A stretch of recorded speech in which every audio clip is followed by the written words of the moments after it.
Hello everyone, my name is Epoa and welcome back to the How to Train Your Dragon tier ranking.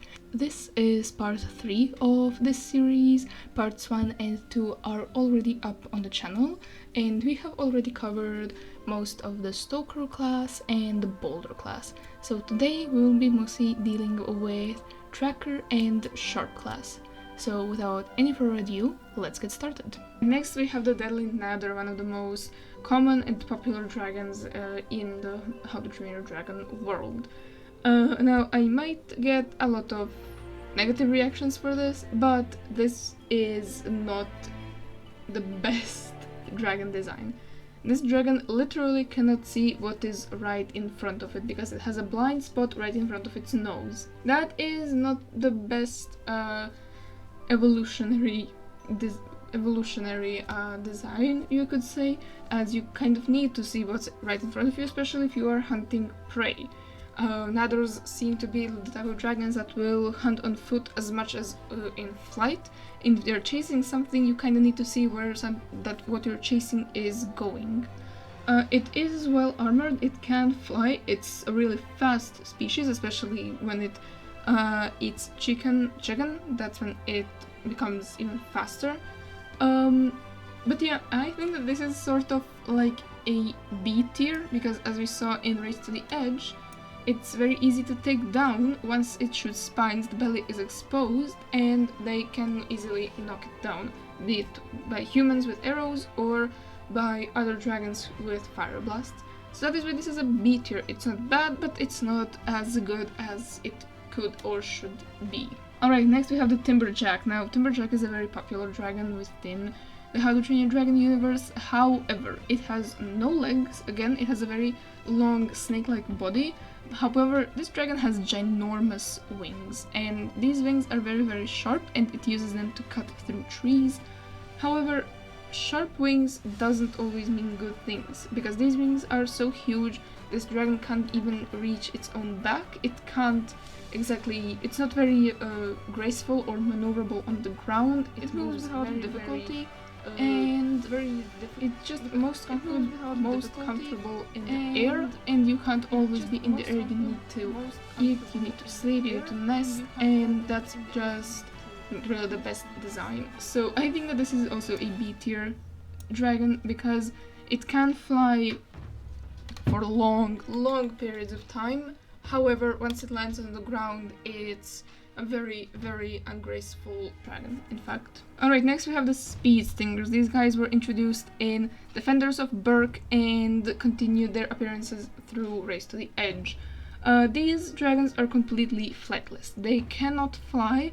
However, they are incredibly fast on the ground. They move like raptors, basically, and they live in packs, which means that they are most vulnerable on their own, as was seen in the last Big Sting episode in Race to the Edge. That is why I think that this is, again, from an evolutionary standpoint, a sort of between B and C even. I mean, this dragon can fend for itself. It has a very good weapon. It has powerful jaws, claws on all of its legs, limbs. Since it rarely strays far from the pack, I'm going to give it a B tier.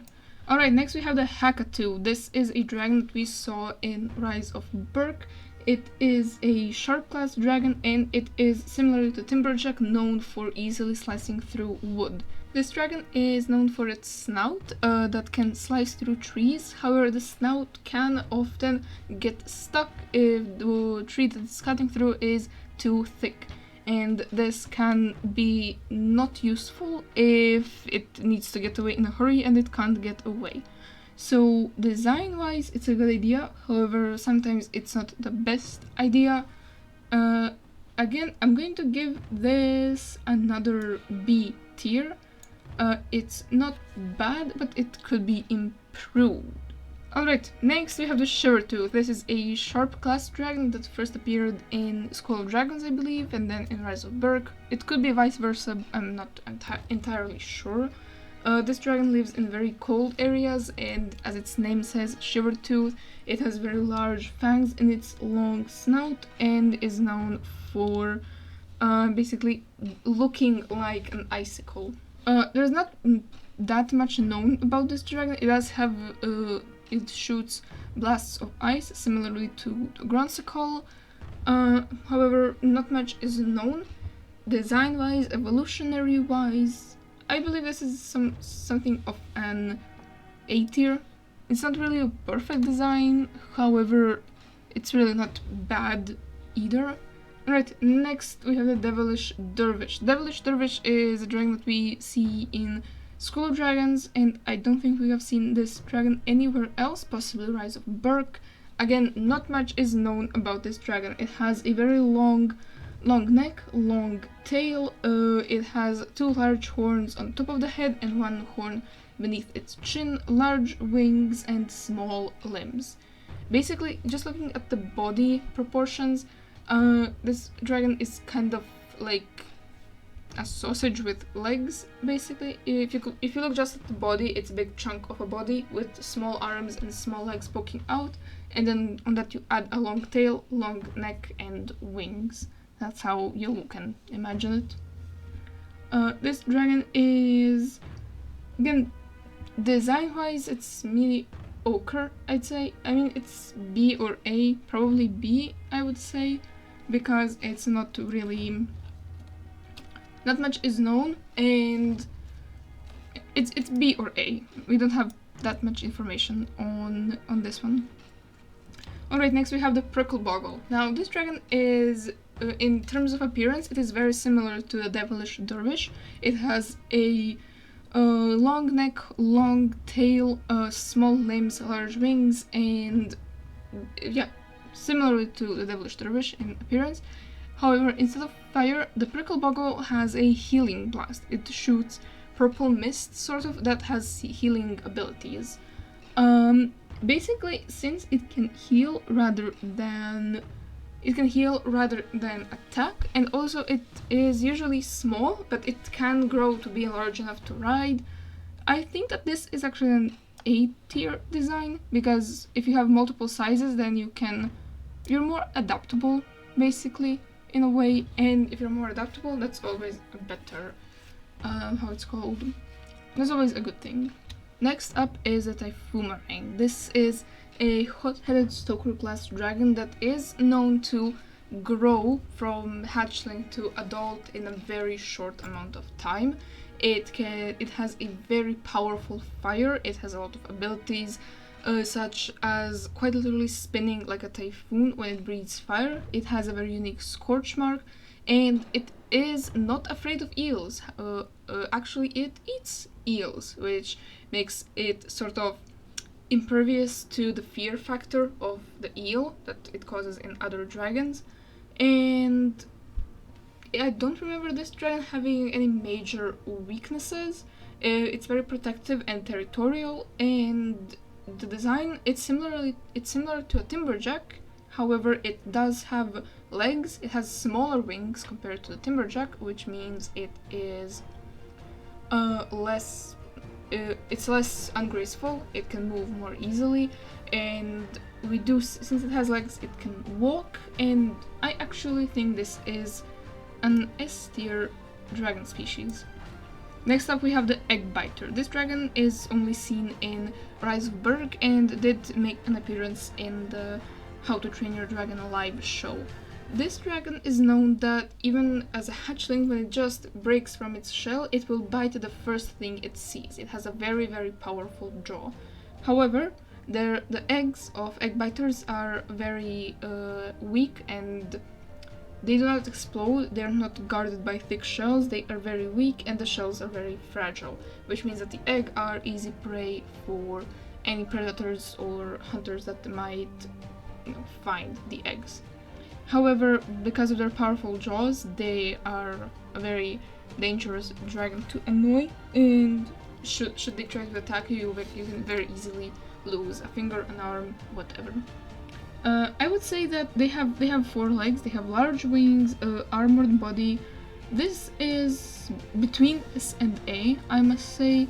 I would say this is even S tier, because not much is known about this dragon. Again, however, they practically do not have any weaknesses besides their eggs, but parents guard the nests, as with most dragon species, so nests are well defended.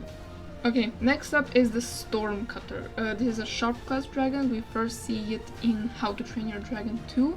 It has 4 wings, 2 on top and 2 like below those, a very flat snout, 2 large hind legs, a long tail, and it's just a really cool dragon design. Basically, from an evolutionary standpoint, it's a pretty good design as well. It has a lot of maneuverability and it's very agile, especially in the air. On the ground as well, it moves with ease. It can jump, run, and take off and land without much trouble. It has a very circular, spiral-like fire, which is very interesting and quite rare in dragon species, which is why I would say this is also a solid S tier. I do not see any flaws with it, really. They haven't shown any weaknesses of Stormcutters, which is why I would say this is a very good S tier dragon. Next up is the Raincutter. Raincutter is a sharp class dragon that is known for enjoying water, rain, wet places, and also has rain resistant or water resistant fireballs. This makes it a very useful dragon to have on your side should you be in a battle during rain, because since their fire is water resistant, they can aid you in defeating your opponent, basically. They are very loyal dragons and they are highly intelligent. However, since they're also highly trusting, they can often trust someone with their young, their prey or something, and then the other dragon, human, whatever, betrays them, leading them to and end up losing, basically. Because of this, I would say that their body is designed in the same way as the Devilish Dervish and the Prickle Boggle, same anatomy. However, because of their nature, I would say that they are an A tier, sort of. Yeah, I would say A tier. Next comes the Windstriker. Windstriker was seen in How to Train Your Dragon 2 and Rise of Berk. Again, the physique is similar to Raincutter, Devilish Dervish, Prickle Boggle, with a long neck and tail, large head, small limbs, and a large body. This dragon is relatively peaceful, however, once you provoke it, it becomes aggressive, and it is known to be very maneuverable in the air. It can skydive similarly to the Night Fury, which is not something all dragons can do. I would say this is A tier as well. They don't really have any known weaknesses, so I would say A tier is fitting. Next is the Thornridge. Thornridge is a dragon that we first see in How to Train Your Dragon 2 as well. It is a shy, almost passive species of dragon that's not very social. In appearance, it's similar to, again, Raincutter, Windstriker, Devilish Dervish, and so on. It has a very cool sort of a fin on the back of its head that stretches between 5 horns, which is, in my opinion, a very cool, just design-wise, and it can be used for intimidation. I'm not saying it is, but it could be. It's possible. This dragon has a very slim body, however, it has a slim body, large wings, which makes it very maneuverable in the air, and it is quite large. This is one of the larger dragon species. I would say again that this is a pretty good A tier design. I think that not many weaknesses are known for this dragon, so I would say A tier. Next up we have the Scuttleclaw. Scuttleclaw resembles the deadly Nether in appearance, however it doesn't have spikes, but rather it has some little growths that look like small leaves, at least to me, and it is a strike class dragon despite sharp class dragon despite not looking very sharp itself. This dragon is known to be it has a lot of endurance, as even hatchlings are able to carry adult humans, and I would say that there's not really anything to complain about this dragon. I would even say it was sort of an S tier, or definitely A tier, maybe even S tier. I think this is A tier. I do think this is A tier. Alright, next we have the Razor Whip, one of the very, very well-known dragons within the How to Train Your Dragon universe, or at least within the fandom of the universe, as this dragon was the star of the show in Race to the Edge. Heather rode her Razor Whip Windshear, and we met more Razor Whips on Winged Maiden Island. These dragons are incredibly dangerous, as they can attack you from any part of their body. They have sharp wings, sharp tails, sharp mouth, poisonous tears, sharp claws, a breath that can literally burn the flesh of your bones, and are incredibly powerful, as they can still fly and haul while chained to 2 ships. So I would say this is without a doubt S tier dragon. Next we have the Grimlashers. Grimlashers are similar to vultures. They prey on dying or dead dragons, and are very, very sneaky, in case that they can sneak past sentinels and use their pack and communication skills to work together. However, outside the pack, as loners, they are very vulnerable, not really able to survive on their own, and I would say that that is not really the best design. No, you kind of need to be able to survive on your own. That is why I'm going to put them into B.